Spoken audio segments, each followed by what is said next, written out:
Okay guys, I've got both the Huawei Mate 30 Pro and the iPhone 11 Pro Max, and we're using the front-facing camera. This is recording at 1080 30 frames per second because the Huawei only goes to 1080 30 frames per second for its front-facing camera. Just walking down, catching some of that rays. It's the weekend. We'll of course be switching the audio between both, so you can hear how audio sounds on each device. And yeah, now walking towards sunlight. Let's start this video.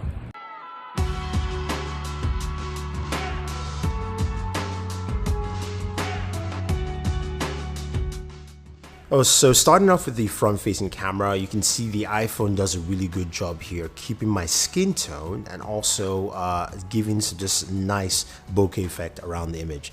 Now the bokeh effect on the Mate 30 Pro is okay, but you can see it's really dulled down my image and making me look much lighter than I look.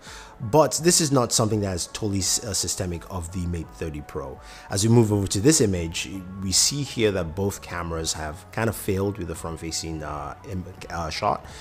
Where we are facing direct sunlight, the iPhone has saturated this, at least my face, not the image, and trying to compensate with what the sunlight is doing, while the Huawei basically has just gone the opposite direction. Bokeh is nice on both, but I think this is just a nice example showing you that, yeah, you can still have some failures here with these kind of cameras.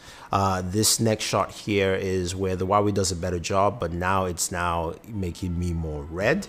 Like I've been out of the sun for a little bit, and the iPhone has got a much better balance overall. I will say though that the Huawei's got a better shot on my shirt. That's the exact color of my shirt, while the iPhone isn't. So again, it's back and forth, but the bokeh is really nice on what the iPhone has done, and I think the iPhone image is still overall better than what the Huawei image is for the front-facing camera. So looking at this shot at direct sunlight, the Mate 30 Pro does a really good job of just highlighting the buildings. It's a much better image than what the iPhone does. iPhone is nice, but the Mate 30 gives just detailed texture to the image. Though the iPhone just captured the sun a little bit better, but I definitely love the image from the Mate 30 Pro. It's very vibrant and punchy image, but also really clear and sharp.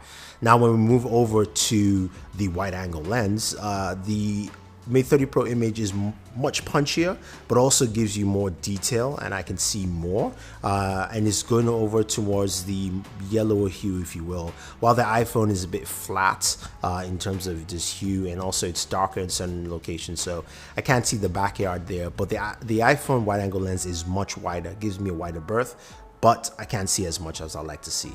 Now moving over to the shots at night, this is using the AI mode of the Mate 30 Pro. The iPhone image is brighter.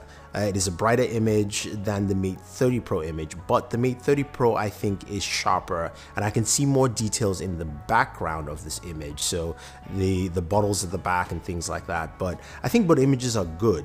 Now this second image here really shows you the difference in lighting philosophy. iPhone adds a lot of light to this. It feels like there's an extra light source where that candle is, while the candle representation on the Mate 30 Pro is much more to accurate point. And the image, I prefer the image on the Mate 30 Pro because you can still see the color texture of the watch, and also keeps a really nice tone, but the iPhone image is definitely brighter. Here's a shot outside, and I like what the iPhone has done here, a much brighter image as opposed to what the Mate 30 Pro AI mode here has done, where the item in the image here on the iPhone just is brighter. The whole scene is brighter compared to the Mate 30 Pro, which is bright but still feels like you're shooting at night. The iPhone has just more light coming in, or at least it feels like there's more light coming in towards the right, filling up the space. Now this shot here is one interesting shot because this is a really dark scene, and I like what both cameras have done. They highlighted the tree well. They also showed the leaves quite accurately. I do like what the Mate 30 Pro has done with the berries, or at least those things that look like berries anyway, on the trees, highlighting a bit more, and also the fence itself has a bit more texture to it than what the iPhone is doing at this point. Now, this is these couple of shots are just showing all the different lenses. This is the main lens on both cameras. The iPhone is moving towards the yellower hue, while the Mate is going towards more of the lighter, or at least the whiter spectrum. And both images are good. There's really nothing wrong. I think this may be a bit more of a preference. I do like what the Mate 30 Pro does because it looks, certain parts of the images, like the buildings in the foreground, look really brighter, and I can see those buildings. I can still see the lighting in there, as opposed to the darker look on the iPhone, and then of course the yellower hue all around the image. Now when we go into the zoom lens, this is a 2x zoom for both devices. Again, same concept. The Mate 30 Pro is making it brighter, so the buildings look brighter, and then the background with the New York skyline also is brighter. It's trying to sharpen that, but it's a little fuzzy. Both of them are trying to do it. I would say the Mate 30 Pro image is better because there's less it's brighter, there's less fuss, and also the images are clearer. Now, wide angle lens. This is where Apple completely failed for whatever reason, and there is no night mode in the wide angle lens, but you guys can clearly see here the Mate 30 Pro gives you its wide angle shot, not as wide as the iPhone, but you can clearly see everything in the image. The iPhone shot looks like it's taking a nice shot in darkness and showing you some lights in buildings. If there were no lights in those buildings, we wouldn't see anything in the shot. So the Mate 30 Pro has done a really good job in that image. Now, I added the night mode shot here for this, and this is, of course, this is Manhattan Bridge. We're looking at a couple of images here. The iPhone does a good job in highlighting the bridge. The underneath texture is a bit visible. You can see the lighting across the bridge. Everything looks good. I do like that image. The AI mode on the Mate 30 Pro, I think, is much sharper than the iPhone's. You can see the ripple effects of the water.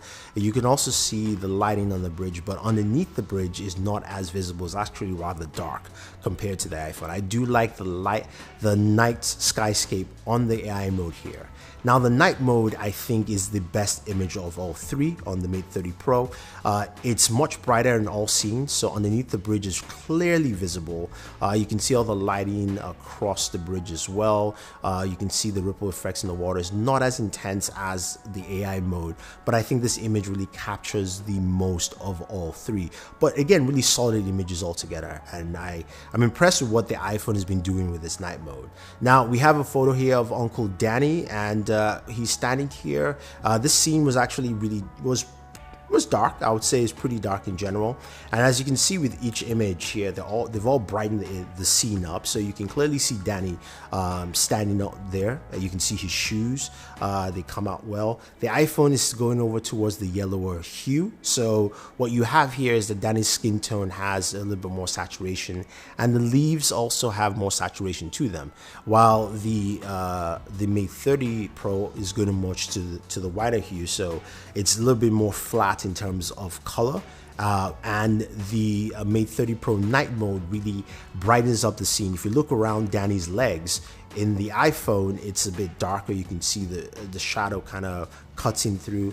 The AI mode is a little bit brighter, and the Mate 30 Pro night mode is the brightest and really highlights. So you can see the different stages of each image and what they do with actually lighting. But I'm quite impressed. I think all three do a good job, and you will not be remiss by using any one. I think the night mode on the Mate 30 Pro is a little bit better, but it's still quite solid images across the board.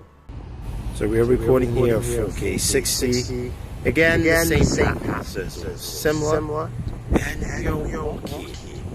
And you can see the difference between color saturation, stabilization, of course, and what both cameras do. Of course, audio switching between two, and then we're going to run. Not what like Saf did. Saf didn't like y'all. Sorry, buddy. Now we're going to run.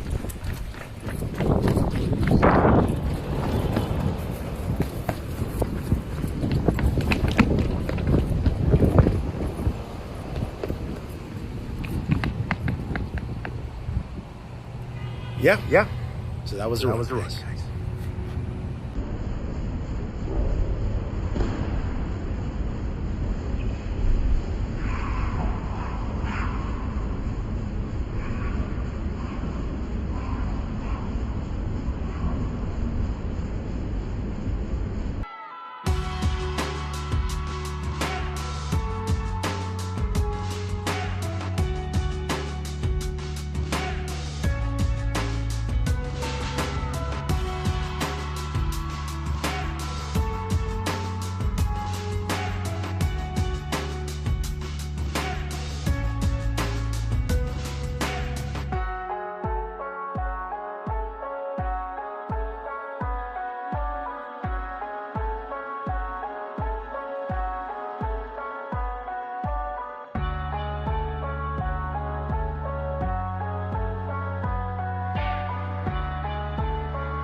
3, 2, 1, go.